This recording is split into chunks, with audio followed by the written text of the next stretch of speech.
Welcome to Life and Love in the Q, a podcast for the LGBTQIA2S+ community, those who support them, and those who just want to learn more. Together we share the stories and the science of the space and grace to live life in full color. I'm Jillian Abby, proud lesbian and mother, Hay House author, queer blogger, and TikTok something or other. And I'm Treisha Peterson. I'm an LGBTQ ally, proud mom of 6, professor and researcher of identity and the social narratives that impact the way we live and love. So open your mind, open your heart, and welcome to Life and Love in the Q.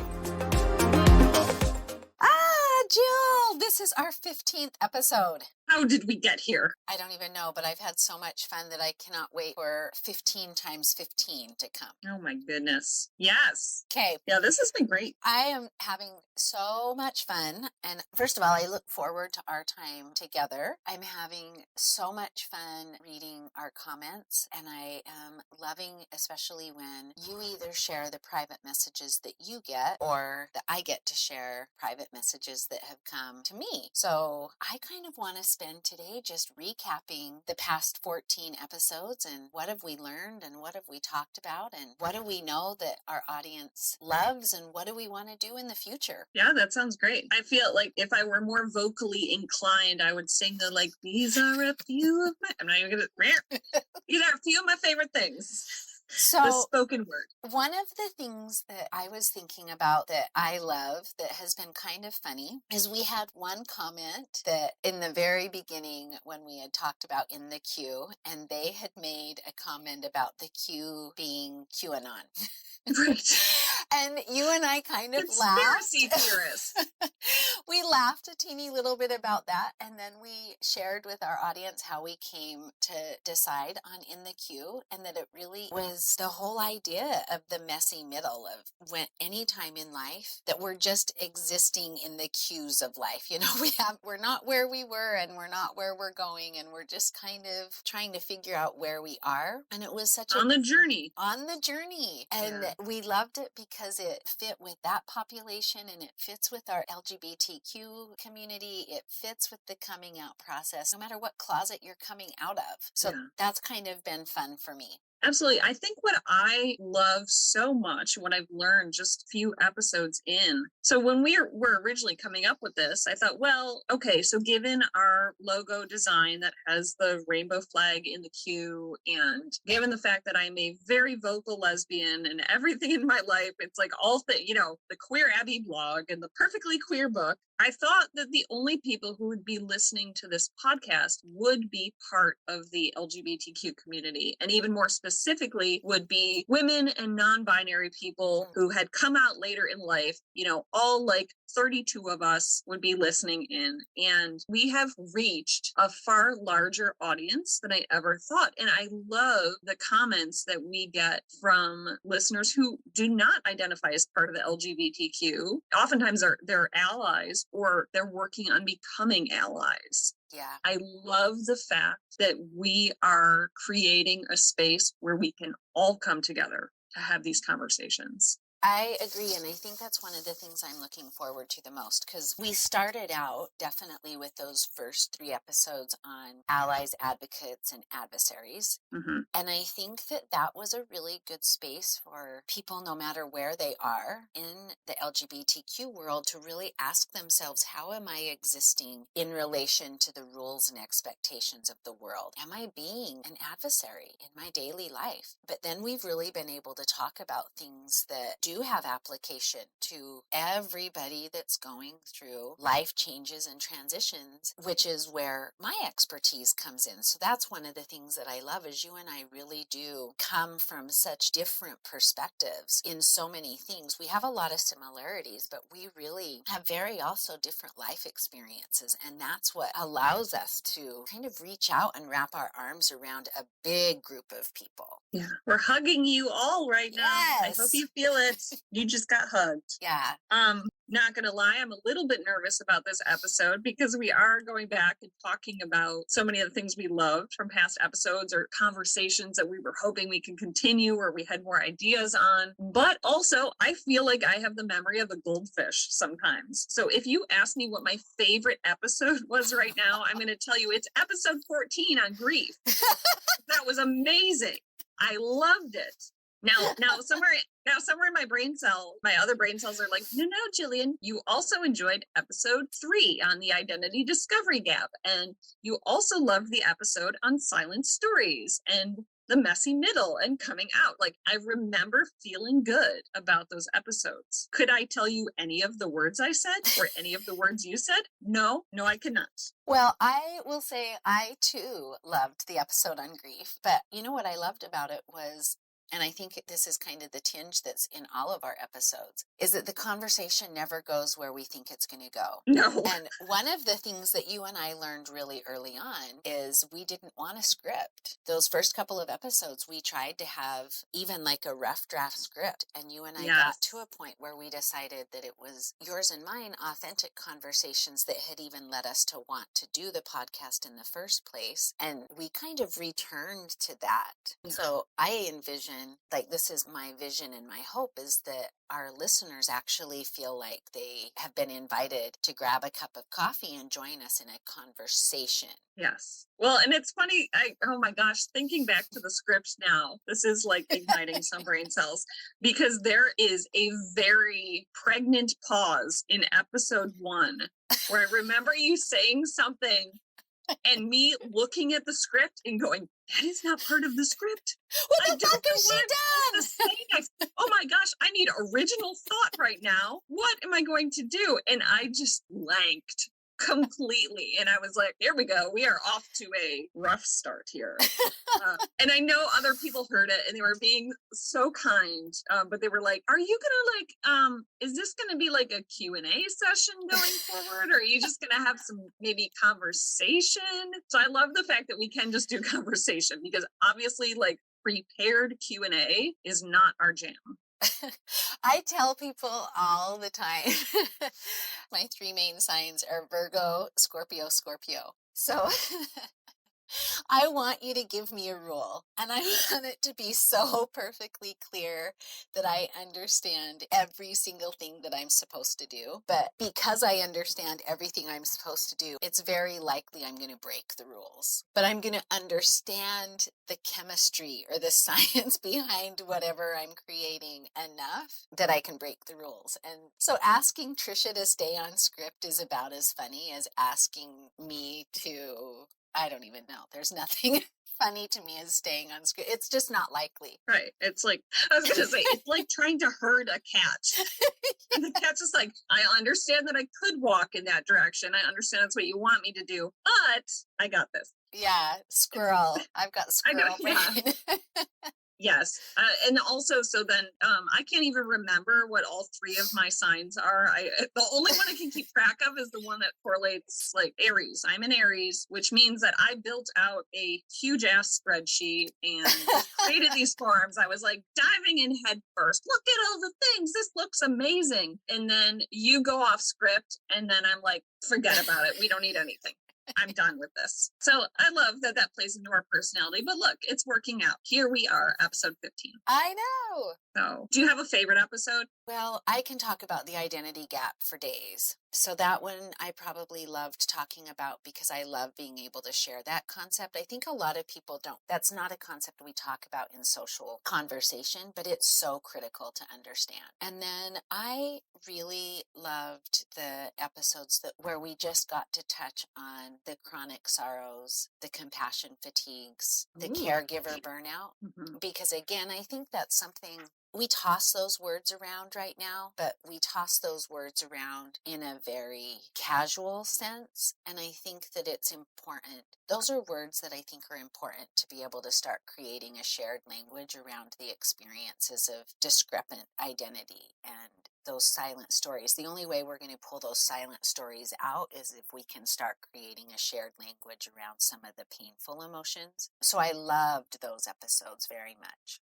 It's funny because I too am looking at my little notepad here. My number one episode was the episode 3, the identity discovery gap as well. That was like a huge light bulb moment for me. I think that's like our second most listened to episode 2 out of all the episodes we created. And it resonated with a lot of people. There were, we got a handful of private messages from people saying, I found myself in that episode. And again, it wasn't just the LGBTQ. It's just people who said, here's how I'm living, but here's my ideal life, which is at a totally different point. And then here's who I know myself to be. And I think there's just so much power in recognizing what we're masking in our life too. So that episode, that was a big eye opener for me. I also had silence stories on my list because I know how hard it was for me as an LGBTQ person feeling like my own story was being silenced, but it also made me realize how I was silencing other people's stories or trying to tell their story for them. And so recognizing that was very helpful, again, in the continued healing journey that I have with other people in my life. And then also I really liked our Hope for the Holidays episode. It was, again, it's like rationally in our brain, we can make sense of like, okay, we know the holidays aren't all happy, but it was talking through that conversation and really just internalizing that permission of, can we just let the day be the day? And there can be all sorts of feelings. Took so much pressure off of me this year that we just had a very chill, content, peaceful Thanksgiving.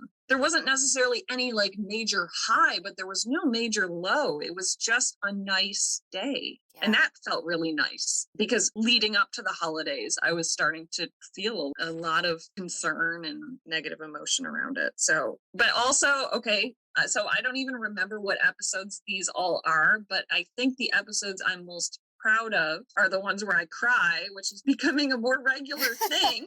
I'm always like, where is this coming from? And the reason I say that is because for so much of my life, I walked around like a disembodied head. Like my head was so disconnected from my body. My thoughts are so disconnected from my emotions. And also being a perfectionist, I considered it a badge of honor in my teenage and 20 years, the fact that I would never cry in front of people, like that I wouldn't have that emotional breakdown or that emotional weakness. And I remember even crying sometimes. And when I cry, it is like, I don't know if you remember Claire Danes in the movie Romeo and Juliet. And and she ugly cries and like her nose is red. And I am a mess when I cry. I turn into Rudolph the Red-Nosed Reindeer right away. It takes forever for it to go away. So when I cry, which I hated doing in front of people, it was very hard to hide. And I would lie about it to people. I'd be like, I had just had a sneeze attack or something ridiculous because I couldn't get myself comfortable to show any not happy emotion in front of my friends. And so now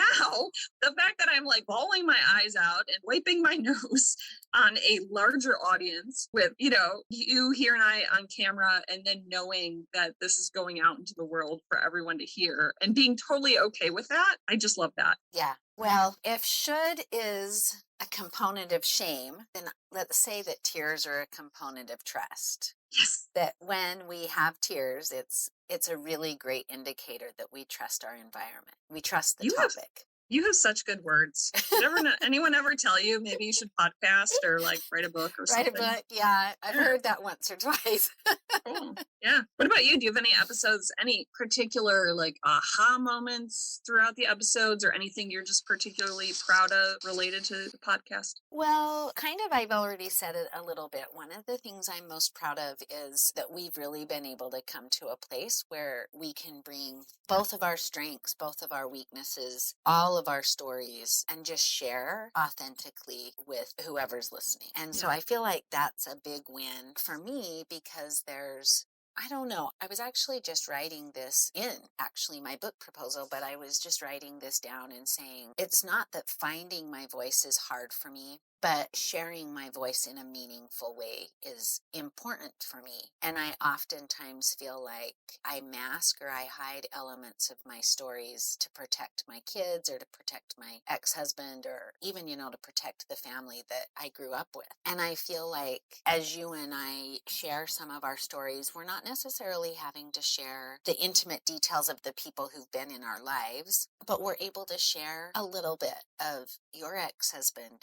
and Jen, your current partner, your children, my family, sisters, just everybody. And I don't feel like we're necessarily having to give too many intimate details of other people's lives, but by telling our stories, I feel like we're giving people permission to live and tell their stories. And that feels important to me. And as we read back through our comments, it does feel like that's what's happening. Like we're giving people what they need to be able to start letting parts of their stories percolate and come out. They're able to find their stories. And that's important to me. The ability to locate yourself in a community is important to me. I am always so honored and so grateful anytime anyone, and to clarify, most of the comments that we receive from people about our podcast are sent as private messages. Yeah. And this is what I've found too about posting things, especially when there is any sort of LGBTQ connection, is that it's still more comfortable for most people to have these conversations privately instead of putting them out there publicly.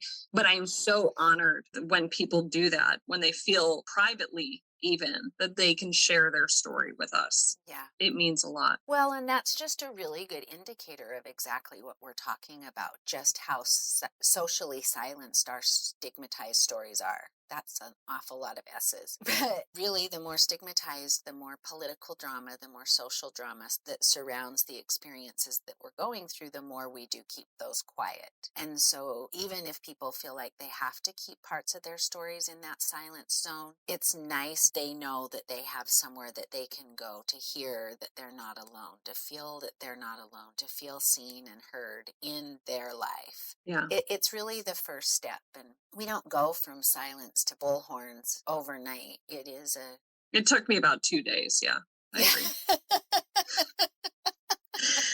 Give or take. Yeah. No, but that's just me being a special. Anyways, well, and I love that too, because I remember in our episode where you talked about the ripples. And so you being the parent of a gay child and also being very much in a community that would not be supportive of you or of your family. You mentioned how hard it was to find those spaces. Where do you go to have those conversations? And so I think too, that's what's really hit me is that now we are creating that space where people who were in your situation or were in my situation or in any other situation where there's struggle and they don't have someone in their close proximity where they can go, that at least now they're like, oh, well, I feel okay sharing with that. They feel okay sharing with us.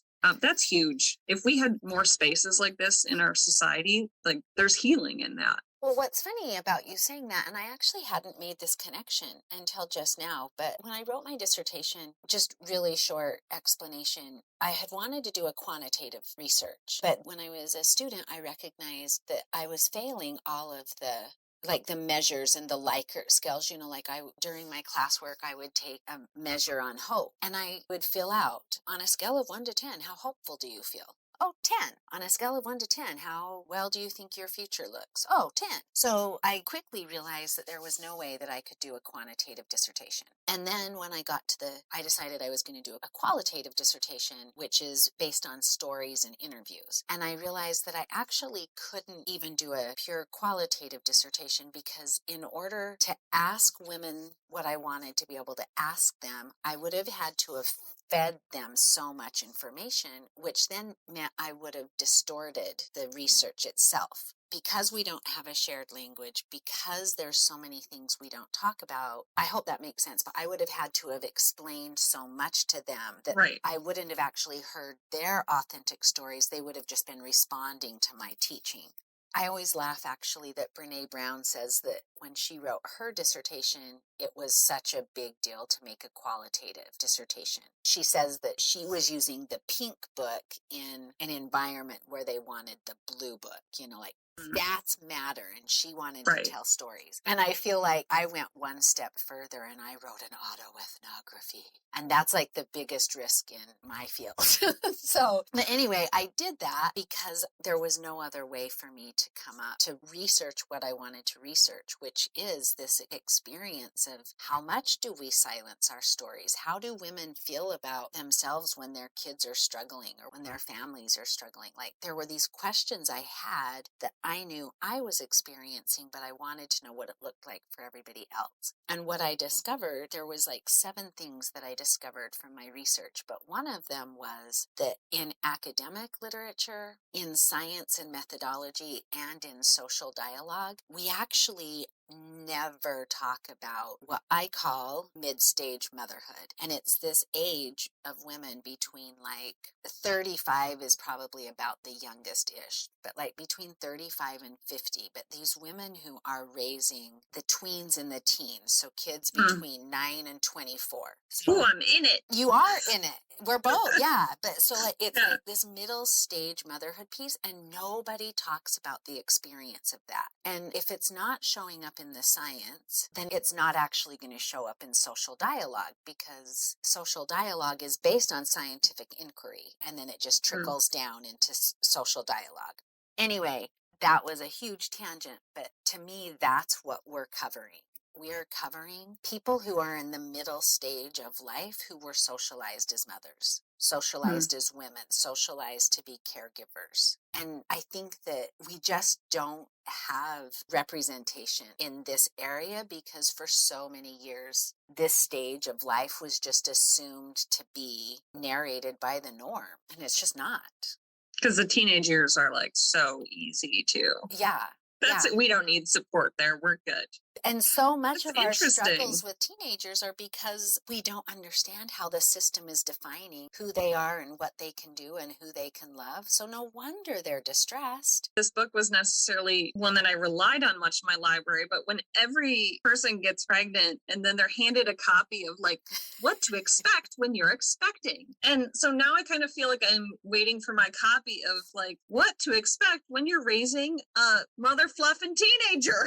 Like, what is this now? I don't know. I had a friend ask me to write that book, and I said, "Oh, I can write it. We can change the title. I can totally write it for you, and I can write it in one sentence. What to expect when you're raising a teenager? You can expect that you have no idea what's coming next. That is true. That is the book, because we don't. It's the identity discovery, we talked about it, is so determined by our lived experiences, by the narratives that we live by, and by our heart. And you can't write a book for that. That's why I think so many people love the identity discovery gap and why it's so important to understand that. Because once you understand that, at least with my clients, once they understand that piece, there's like this whole layer of permission that gets granted to just be in the journey instead of trying to control the outcome of the journey. But this relates so much too to our episode 13 on no shame in the parenting game. Also, I love my daughter. I think she's such a cool person. And also there's sometimes where I'm like, who raised you? We are so different in some ways. She is so self-assured and self-confident in so many ways where I'm like, I don't know. Anyways, there's good and bad to that. Like there are aspects of her personality where I see myself in it. And there are some times where I'm like, wow, you really are your own person. And boy, are you speaking that person loudly. Go clean your room. Yeah. So anyways, I love that. I just think that's what's great is that there's so much overlap in our conversations. These are all interconnected threads, and we're just weaving this nice little safety net for more people to fall into. Yeah. Instead of feeling like they're in free fall. So it's awesome. Here, I thought this was going to be a short episode. No, we did it again. We're at the half hour mark. Did it again to the podcast. This is our singing episode too.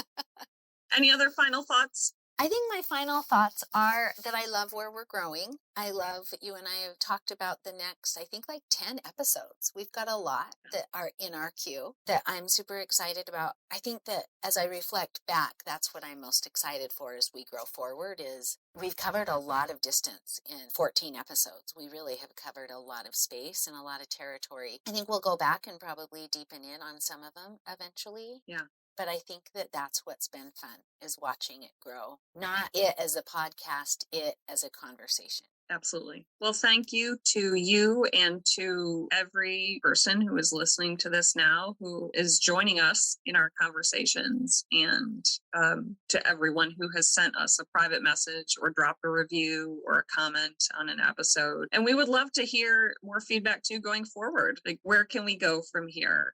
We've talked about what was our readers or our listeners, what was their favorite episode? I'd love to hear that. And where do we need to dive deeper? You and I can talk forever on some of these topics. So, and then guests too. People have asked me if you're going to bring on guests. And so I know we've both talked about people that we would love to have conversations with. Yeah. But I'm curious too, from those listening, their thoughts and who would they like to hear from or about what topics. So, yeah, I love that. I love it all. I'm excited for where we've been. I'm excited for where we are. And I'm super excited for where we're going. On that note, bye-bye 2022. It's been a great first podcasting year. Amen to that. All right, bye. Thank you for listening to Life and Love in the Queue. If you enjoyed today's episode, please be sure to like, subscribe, and share. And if you have questions, contact us at lifeandloveinthequeue@gmail.com. Until next time, Q Crew.